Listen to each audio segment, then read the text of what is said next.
नमस्कार दोस्तों।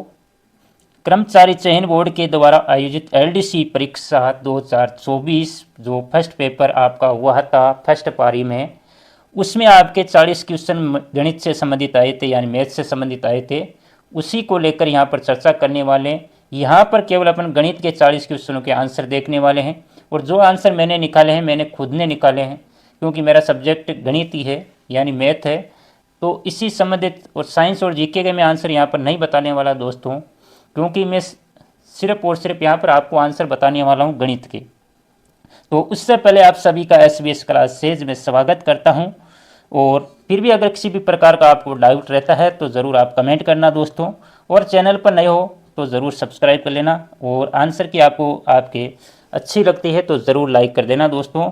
तो चलो अपन आगे बढ़ते हैं। मैथ के जो क्वेश्चन दे रखे हैं, तो क्वेश्चन नंबर सीधा जो आप है सीरीज के हिसाब से अपने अलग अलग सीरीज होगी उसी हिसाब से मिला लेना। तो यहाँ पर पहला क्वेश्चन जो मेरे पास पेपर आया है उसमें पहला जो गणित का क्वेश्चन है वो है क्वेश्चन नंबर 8। तो क्वेश्चन नंबर 8 में आपका जो आंसर होने वाला दोस्तों त्रिकोणमिति से संबंधित है। त्रिकोणमिति से संबंधित जो क्वेश्चन आए हैं वो 3, 4, 5 क्वेश्चन आए हैं, यानी त्रिकोणमिति का काफ़ी जो क्वेश्चन आए हैं। तो क्वेश्चन नंबर 8 में आपका जो आंसर होगा दोस्तों ऑप्शन नंबर आपका बी होगा, क्योंकि यहाँ पर क्या हो जाएगा इसका बी वाला, यानी 0 हो जाएगा। फिर क्वेश्चन नंबर 9 की अगर बात करें तो क्वेश्चन नंबर 9 में आपका जो आंसर आएगा दोस्तों, क्वेश्चन नंबर 9 में आपका आंसर आने वाला है दोस्तों सी वाला, यानी कोस थीटा बराबर आ जाएगा। उसके बाद में दोस्तों क्वेश्चन नंबर यहाँ पर देखते हैं दोस्तों, क्वेश्चन नंबर 10 की बात करते हैं। तो क्वेश्चन नंबर 10 में आपसे पूछा है, टेबल दे रखी, उस टेबल में आपको पूछा है कि औसत पूछा है। क्या पूछा है? औसत। तो क्वेश्चन नंबर 10 में जो आपका आंसर आएगा औसत आपका ऑप्शन नंबर सी 915 हो जाएगा दोस्तों। वैसे तो पेपर का लेवल थोड़ा ठीक है दोस्तों, इतना इजी भी नहीं है तो इतना हार्ड भी नहीं है दोस्तों। तो यहाँ पर क्वेश्चन नंबर 10 का आपका आंसर ऑप्शन नंबर सी हो गया। उसके बाद में आपके क्वेश्चन नंबर अपन आगे चलते हैं। तो क्वेश्चन नंबर 16 पर आपको यहाँ पर मिलने वाले क्वेश्चन नंबर 16 पर जो मैथ के क्वेश्चन है, क्वेश्चन नंबर 16 पर, तो क्वेश्चन नंबर 16 आपका दे रखा है कि क्वेश्चन नंबर 16 आपका है एक बहुभुज के प्रत्येक आंतरिक कोण का माप 150 डिग्री है, तो इसकी भुजाओं की संख्या ज्ञात करनी है। तो यहाँ पर भुजाओं की संख्या आएगी, यानी अपन 360 में अपन 30 डिग्री का भाग देंगे तो आंसर आपका आ जाएगा ऑप्शन नंबर सी वाला ऑप्शन, ऑप्शन नंबर सी। इसके बाद में क्वेश्चन नंबर जो 17 है उसका आंसर आपके आने वाला है दोस्तों। क्वेश्चन नंबर 17 का जो आंसर आएगा, क्वेश्चन नंबर 17 आपका है एक त्रिभुज एबीसी में बाएं कोण बी और सी के समद्विभाजित बिंदु ओ पर मिलते हैं, तो यदि कोण ए 62 डिग्री है तब कोण बीओसी का मान क्या होगा? तो कोण बीओसी का मान 59 डिग्री हो जाएगा। कितना हो जाएगा? 59 डिग्री, ऑप्शन नंबर बी। और उसके बाद में क्वेश्चन नंबर 22 पर चलते हैं। तो क्वेश्चन नंबर 22 आपका देखना, क्वेश्चन नंबर आपका 22 से दोस्तों यहाँ पर आपको मीन और मीडियन निकालना है। तो क्वेश्चन नंबर 22 में मीडियन मोड दे रखा है, तो माध्य और माध्यिका का क्या निकालना है? डिफरेंस निकालना, अंतर निकालना आपको। तो आप जैसे माध्यिका और माध्य निकालने के बाद उसका डिफरेंस करेंगे तो 22 नंबर जो क्वेश्चन होगा उसमें आंसर आपका आएगा बी वाला ऑप्शन। कौन सा आ जाएगा? बी वाला ऑप्शन। क्वेश्चन नंबर 23 का जो आंसर होगा दोस्तों, क्वेश्चन नंबर 23 आपका है दे रखा है एक कक्षा की लड़कियों की संख्या लड़कों की संख्या से एक कम है, यदि लड़कों और लड़कियों की संख्या का गुणनफल 272 है तो कक्षा में लड़कियों की संख्या कितनी होगी? दोस्तों इसको ऑप्शन की सहायता से आप कर सकते हो। तो क्वेश्चन नंबर जो 23 है उसका ऑप्शन आपका बी होगा, यानी लड़कियों की संख्या आपके 16 हो जाएगी। उसके बाद में क्वेश्चन नंबर अपन आगे चलते हैं। तो क्वेश्चन नंबर इसके बाद में 25 पर चलते हैं। तो क्वेश्चन नंबर 25 में जो आंसर आएगा उसमें आपको फैक्टर से संबंधित क्वेश्चन है। तो क्वेश्चन नंबर है 25, यदि 4x³ प्लस kx का गुणनफल 2x + 1 है तो k का मान होगा। तो यहाँ पर k का मान कितना आएगा? आपको k के यानी 2x + 1 = 0 करना है, तो x = कितना आएगा? -1/2 प्रूफ करके उसमें प्रूफ रखना है। तो आपका k की वैल्यू जो आएगी वो है क्वेश्चन नंबर 25 में जो आंसर आएगा आपका बी वाला ऑप्शन -1 आ जाएगा। क्वेश्चन नंबर 26 की बात करते हैं। तो क्वेश्चन नंबर 26 में आपको दे रखा है, ये थोड़ा सा घुमा के क्वेश्चन दिया था, लेकिन पहले सीधे क्वेश्चन आते थे, लेकिन यहाँ पर इस क्वेश्चन को घुमा दिया, उल्टा करके इसको लिख दिया गया है। तो दोस्तों यहाँ से पहले अपन x + 1/x के रूप में इस क्वेश्चन को कन्वर्ट, यहाँ से इसको कन्वर्ट करेंगे, यानी इसका रेसिप्रोकल निकाल के उसके बाद में इसकी वैल्यू निकालेंगे। तो इसका क्वेश्चन नंबर 26 का जो आंसर आएगा वो डी वाला आएगा। कौन सा आएगा? डी वाला। उसके बाद में क्वेश्चन नंबर 26 के बाद में आगे आपका मैथ का जो क्वेश्चन है क्वेश्चन नंबर 30 है। कौन सा क्वेश्चन है? क्वेश्चन नंबर 30 है दोस्तों। तो क्वेश्चन नंबर 30 में आपको निर्देशांक ज्यामिति से संबंधित आया है। ये बिंदु ए के निर्देश ज्ञात करें जहां पर ए बी का वृत्त का व्यास है जिसका केंद्र 2 -3 और बी और 1 4 है। तो इसको अगर अपन व्यास के केंद्र दे रखे हैं तो आपको ए के निर्देशांक निकालने हैं। तो क्वेश्चन नंबर 30 का जो आपका आंसर आएगा वो क्वेश्चन नंबर 30 का आंसर आएगा दोस्तों आपका बी वाला ऑप्शन। कौन सा आ जाएगा? बी वाला। उसके बाद क्वेश्चन नंबर 31 पर अपन चलते हैं। तो क्वेश्चन नंबर 31 में आपको दे रखा है, क्वेश्चन नंबर 31 जो है वह एक कमरे की लंबाई इसकी चौड़ाई से दुगुनी छत को रंगने की लागत 25 प्रति वर्ग मीटर की दर से 5000 है और 4 दीवारों की रंगाई की लागत 240 प्रति वर्ग मीटर की दर से है। 64,800 है। तो कमरे की ऊंचाई ज्ञात करनी है। तो दोस्तों इसको हल करने पर जो अपन ऊंचाई प्राप्त करेंगे तो क्वेश्चन नंबर 31 का आंसर जो आएगा ऑप्शन नंबर ए 4.5 मीटर आपकी ऊंचाई आएगी। फिर क्वेश्चन नंबर 32 की बात करते हैं। तो दोस्तों क्वेश्चन नंबर 32 आपका हो जाएगा, क्वेश्चन नंबर 32 आपका दे रखा है, क्वेश्चन नंबर 32 है, जमीन से 300 मीटर ऊंचाई पर उड़ने वाला एक हवाई जहाज उसी क्षण ऊर्ध्वाधर से दूसरे विमान के ऊपर से गुजरता है। जब जमीन पर एक ही बिंदु से दो विमानों का उन्नयन कोण 60 डिग्री और 45 डिग्री क्रम से हो तो जमीन से निचली विमान की ऊंचाई है। तो इसको अपन त्रिकोणमिति का यूज करें पर अगर इसको हल करेंगे तो क्वेश्चन नंबर 32 का जो आंसर आएगा ऑप्शन नंबर बी वाला, ऑप्शन नंबर बी यानी 100√3 आपका आंसर आ जाएगा। फिर क्वेश्चन नंबर 33 की अगर बात करते हैं तो क्वेश्चन नंबर 33 में आपको दे रखा है, क्वेश्चन नंबर 33 में क्वेश्चन नंबर जो 33 है उसका आंसर आपका, एक जन्मदिन की टोपी एक शंकु के आकार की जिसका आधार त्रिज्या 7 सेंटीमीटर ऊंचाई 24 मीटर, ऐसी 5 टोपियां बनानी है तो आवश्यक शीट का क्षेत्रफल निकालना है दोस्तों। तो उसको यहाँ पर तिर्यक ऊंचाई निकालने, तिर्यक ऊंचाई के बाद में πr के सूत्र से आपको एक शंकु का क्षेत्रफल निकालना, उसको 5 से क्या कर देना, मल्टीप्लाई कर देना। तो आपका आंसर आएगा दोस्तों क्वेश्चन नंबर तो 33 है, उसका आंसर आपका आएगा बी वाला ऑप्शन 2750। उसके बाद में क्वेश्चन नंबर 34 जो दे रखा है वो त्रिकोणमिति से एकदम सिंपल क्वेश्चन है, उसका सीधा सा आंसर आपका आ जाएगा सी वाला ऑप्शन 34 का सी यानी 0 हो जाएगा। यहाँ से 1 आएगा आंसर और यहाँ से इसको पूरे को हल करेंगे तो ये और ये कट जाएगा दोस्तों, ये और ये कट जाएगा, इसकी यहाँ वैल्यू 1 होती है यानी कुल मिला के इसकी वैल्यू 2 आएगी और इसकी वैल्यू माइनस यहाँ पर से 3 आ जाएगी। तो ये हो जाएगा 1 + 2 - 3, तो दोनों को जोड़ेंगे तो आंसर इसका 0 आ जाएगा दोस्तों। उसके बाद क्वेश्चन नंबर 34 के बाद में आगे चलते हैं, क्वेश्चन नंबर डायरेक्ट 68 पर चलते हैं क्योंकि 68 से पहले कोई गणित का यहाँ पर क्वेश्चन नहीं है दोस्तों। तो आपको कमेंट करके ज़रूर बताना अगर आपको किसी भी प्रकार का डाउट है तो दोस्तों। तो मैथ का अगला जो क्वेश्चन है आपका हुआ है क्वेश्चन नंबर 68। तो क्वेश्चन नंबर 68 पर, क्वेश्चन नंबर 68 आपका है दोस्तों, 68 पर चलते हैं। यही माध्य का और बहुलक का क्वेश्चन है। तो यहाँ पर कुछ डेटा दे रखा है और डेटा में से आपको 2 माध्य का यानी इसको माध्य का को 2 से मल्टीप्लाई करना है और माइनस मोड यानी उसको बहुलक जो इसका आंकड़ों का बहुलक आएगा उसको माइनस करना है। माध्य का को 2 से मल्टीप्लाई करने के बाद में आपको माइनस मोड करना है यानी बहुलक को माइनस करना है। तो आपका आंसर क्वेश्चन नंबर 68 का जो आएगा वो आपका ऑप्शन नंबर सी आएगा। कौन सा आएगा? ऑप्शन नंबर सी वाला। इसके बाद में क्वेश्चन नंबर 69 पर आपको दे रखा है वही त्रिकोणमिति से संबंधित क्वेश्चन है। त्रिकोणमिति के काफ़ी क्वेश्चन आए दोस्तों। यदि एक 40 मीटर लंबी सीढ़ी को 20√3 मीटर ऊंची दीवार के सम्मुख इस प्रकार से रखा जाए कि वह दीवार के शीर्ष तक पहुंच जाए तो सीढ़ी के आधार से दीवार के शीर्ष की ऊंचाई का कोण कितना होगा? तो क्वेश्चन नंबर इसका जो ऊंचाई का कोण आएगा वो आएगा आपका 60 डिग्री। कितने डिग्री का आएगा? 60 यानी 60 डिग्री का एंगल आ जाएगा। त्रिकोणमिति का यूज करेंगे तो इसका आंसर यह आ जाएगा।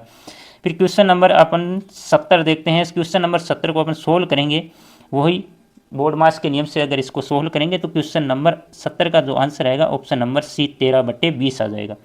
उसके बाद में क्वेश्चन नंबर 70 के बाद में क्वेश्चन नंबर आपका 71 दे रखा है, यही वापस त्रिकोणमिति से संबंधित आ गया।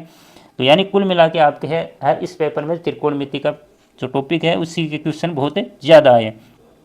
100 मीटर ऊंचे टावर के शीर्ष से एक व्यक्ति एक कार को टावर की तरफ आता हुआ देखता है जिसका अवनमन कोण 30 डिग्री है। कुछ समय बाद अवनमन कोण 60 डिग्री हो जाता है।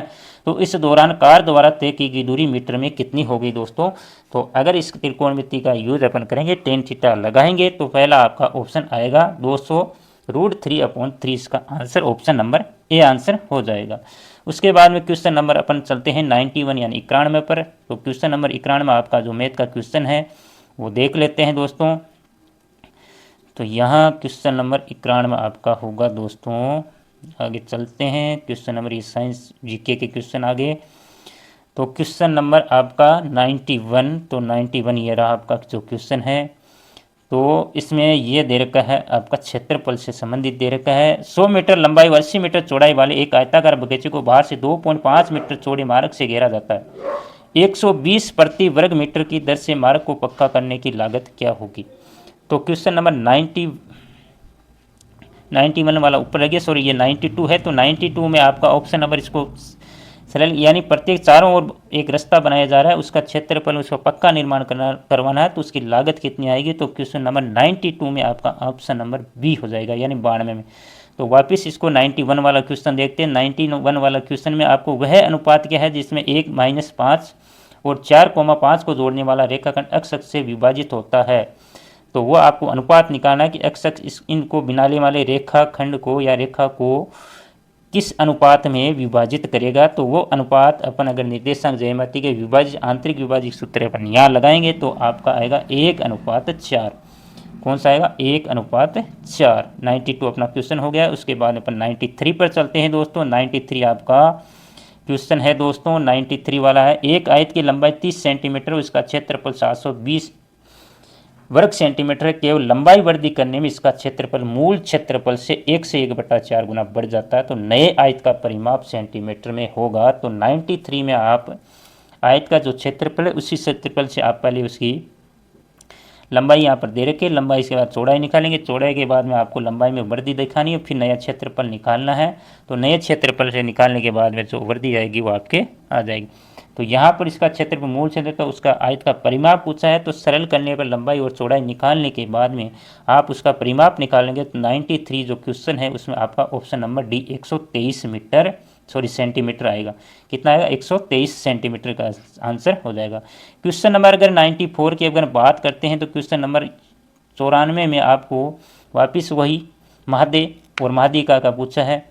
तो यहाँ पर यदि कुछ डेटा दे रखा है, यहाँ पर माध्य अगर 9 है तो इसका माध्यिका कितनी होगी। तो इसका मतलब माध्य की सहायता से आपको पहले के की वैल्यू निकालिए और के की वैल्यू रखने के बाद में इसकी आपको मीडियन यानी माध्यिका निकालनी है। तो क्वेश्चन नंबर 94 का जो आंसर आपका आएगा वो आएगा ऑप्शन नंबर ए 8.5 आपका आंसर हो जाएगा दोस्तों।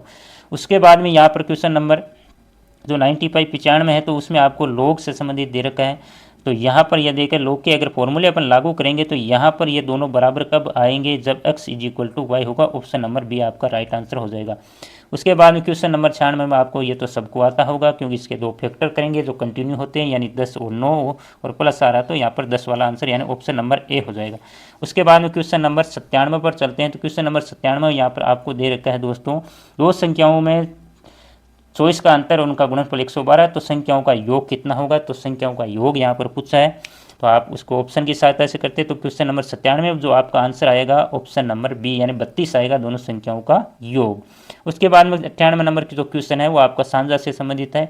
तो साझा में आपका क्वेश्चन पूछा है कि ए ने 1 लाख निवेश करने के एक व्यवसाय आरंभ किया, 3 माह पश्चात भी कुछ निवेश के साथ उसे जुड़ गया। वर्ष के अंत में 1,80,000 के कुल लाभ में से ए को लाभ के रूप में बी के हिस्से से 36,000 कम मिले तो बी ने कितना निवेश किया था, यानी बी के द्वारा किया गया निवेश यहाँ पर पूछा है। तो साझा के जो क्वेश्चन अपन हल करते हैं उसकी सहायता से अगर अपन हल करेंगे तो क्वेश्चन नंबर 98 का जो आपका आंसर आएगा वो ऑप्शन नंबर सी वाला होगा, यानी 2 लाख होगा। तो बी ने जो निवेश किया है वो कितना किया है, 2 लाख का। उसके बाद में क्वेश्चन नंबर 99 पर चलते हैं। तो क्वेश्चन नंबर 99 भी आपका एक साझे से संबंधित है। 99 में जो आपका है ए बी सी एक साझेदारी में 7/2, 4/3, 6/5 के अनुपात में निवेश करते हैं। 4 माह पश्चात ए ने अपने हिस्से से 50% की वृद्धि की है। यदि एक वर्ष के अंत में कुल लाभ 21,600 का आता है तो लाभ में बी का कितना हिस्सा होगा। तो ऑप्शन नंबर सी यानी 4,000 हो जाएगा। कितना होगा, 4,000 उसको लाभ मिलने वाला है। फिर क्वेश्चन नंबर अपन बात करते हैं क्वेश्चन नंबर 100 यानी 100 नंबर का जो क्वेश्चन है वो है आपका है दोस्तों, विपुल टूर पर और उसके पास अपने खर्चे के लिए 360 रुपये, यदि वो अपने टूर से 4 दिन आगे निकल जाता है तो उसे अपने दैनिक खर्चों में 3 रुपये की कटौती करनी होगी। विपुल कितने दिनों के लिए टूर पर है। तो क्वेश्चन नंबर जो आपका 100 है उसमें आपका आंसर होगा ऑप्शन नंबर सी यानी 20 हो जाएगा। कौन सा हो जाएगा, ऑप्शन नंबर सी। फिर उसके बाद में चलते हैं दोस्तों क्वेश्चन नंबर डायरेक्ट 110 पर चलते हैं। ओनली यहाँ पर अपन गणित के आंसर की देखने वाले हैं दोस्तों। तो कैसी लगी आंसर की ज़रूर वीडियो को लाइक कर देना। क्वेश्चन नंबर 110 आ गया यहाँ पर, ये पहले भी आया था, उसी आंकड़े को देखकर क्वेश्चन यहाँ पर पूछा है दोस्तों। तालिका में कुछ आंकड़े यहाँ पर दिए गए हैं और क्वेश्चन जो नीचे रह गया क्वेश्चन नंबर 110 में जो आंसर देखते हैं 2005 और 6 में मानवीय संख्या में प्रवेश लेने वाले छात्रों की संख्या का अनुपात 2007 और 8 में विज्ञान संख्या में एक साथ प्रवेश लिया गया का अनुपात है। यानी दोनों का 2005 और 6 के जोड़ेंगे और 7 और 8 की विज्ञान संख्या के जोड़ेंगे, फिर दोनों का रेशियो निकालेंगे। तो दोनों का रेशियो निकालेंगे तो ऑप्शन नंबर ए 11:12 आपका आंसर आने वाला दोस्तों। उसके बाद में क्वेश्चन नंबर 110 के बाद में 111 है। तो क्वेश्चन नंबर 111 में यहाँ पर पाई चार्ट दे रखा है, पाई चार्ट का अध्ययन करते हुए आपको यहाँ पर आंसर निकालना है। यहाँ परसेंटेज दे रखा है, विविध खर्चे दे रखे, और यहाँ पर क्वेश्चन है जो क्वेश्चन नंबर 111 है वो 185 प्रति पुस्तक की लागत वाली पुस्तक की 10,000 प्रतियाँ प्रकाशित करने के लिए विविध कार्यों पर कितना खर्च किया जाता है। तो आपको विविध कार्यों पर 30% किया जाता है, तो 185 का आप 30% निकालना और उसको 10,000 से मल्टीप्लाई कर देना, तो आपका आंसर ऑप्शन नंबर जो आएगा 111 में सी यानी 5,55,000 का जो खर्च आएगा। उसके बाद में क्वेश्चन नंबर 117 पर देखते हैं। तो क्वेश्चन नंबर 117 है उसका आंसर देखते हैं। क्वेश्चन नंबर 17 वापिस वही त्रिकोणमिति से संबंधित जो क्वेश्चन है। एक मीनार के शीर्ष दो बिंदुओं पी और क्यू जो मीनार के आधार से एक सीधी रेखा में करीब 10 मीटर और 5 मीटर की दूरी पर उन्नयन कोण पूरक कोण है। तो उन्नयन कोण पूरक है तो मीनार की ऊंचाई है ना आपस में जो उन्नयन कोण है वो आपस में पूरक कोण है। तो उसकी त्रिकोणमिति की सहायता से क्वेश्चन नंबर 117 का जो आंसर आएगा दोस्तों क्वेश्चन नंबर 17 का 117 में आपका ए 5√2 मीटर हो जाएगा। उसके बाद में क्वेश्चन नंबर यहाँ पर 118 के बाद क्वेश्चन नंबर 19 क्वेश्चन नंबर 19 जो है आपका दे रखा है एक 384 वर्ग स्क्वायर मीटर सतह क्षेत्र वाले बड़े घन को पिघलाकर प्राप्त सामग्री से कितने छोटे घन बनाए जा सकते हैं जिनमें प्रत्येक का सतह क्षेत्रफल 96 स्क्वायर मीटर होना चाहिए। तो इससे कितने घन बना सकते हो? ऑप्शन नंबर डी आपका 8 घन बना सकते हैं। 119 में आपका ऑप्शन नंबर डी। 119 के बाद में अपन दोस्तों बात करते हैं सीधे अपन चलते हैं लास्ट में पेपर के क्वेश्चन नंबर 141 पर। क्वेश्चन नंबर 141 पर चलने के बाद दोस्तों आपका 141 का जो क्वेश्चन है वो है आपका ये वाला, यही लोक से संबंधित है, यानी कुल मिला दूसरा क्वेश्चन आ गया है इसका। तो यहाँ पर ये दे रखा है तो इसको हल करने पर यानी पावर के हिसाब से पावर के रूल और मल्टीप्लाई के रूल से अपन इसको सोल्व करेंगे तो इसका आंसर दोस्तों question number 100 option number C 19/6 आएगा। फिर उसके बाद में दोस्तों एक मिनट दोस्तों तो कितना आ जाएगा,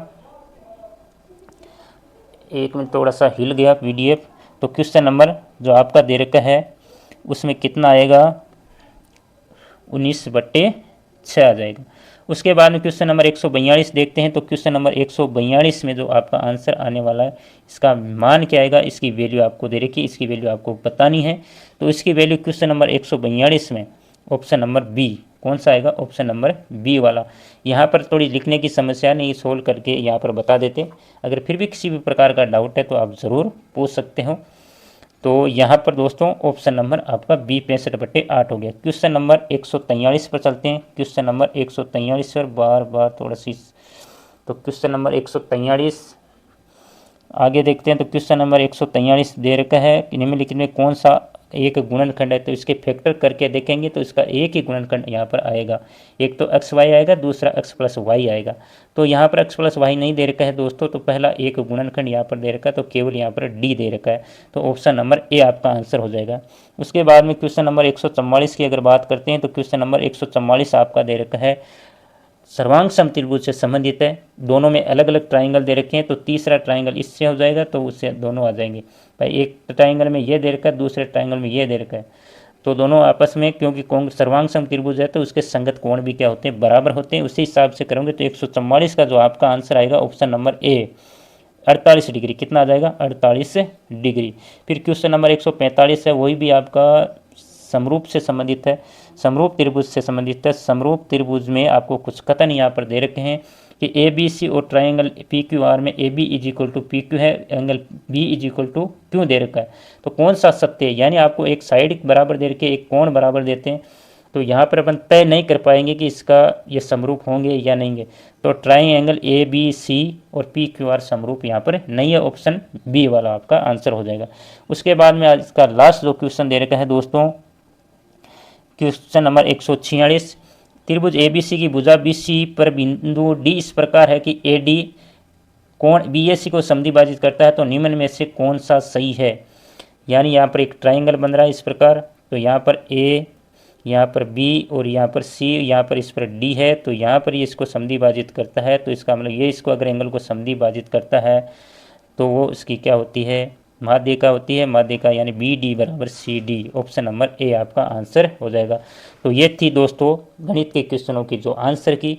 तो कैसी लगी आंसर की? अगर आपको अच्छी, आपके समझ में आया, आपके आंसर सही हो रहे हैं तो बहुत ही बढ़िया बात है, क्योंकि पेपर का लेवल थोड़ा ठीक ठाक था, इसलिए आप ज़्यादा टेंशन मत लें। मेरिट थोड़ी सी कम ही रहने वाली है, क्योंकि मैथ के जो क्वेश्चन आए बहुत ही शानदार है। ऐसे नहीं कि हल्के में ऐसे करने वाले क्वेश्चन है तो फटाफट कर लेंगे, ऐसा तो है नहीं।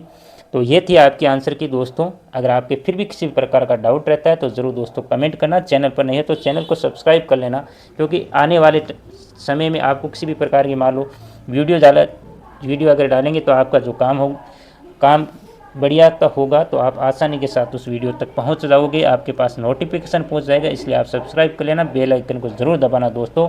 आज के वीडियो में इतना ही। जय हिंद, जय भारत।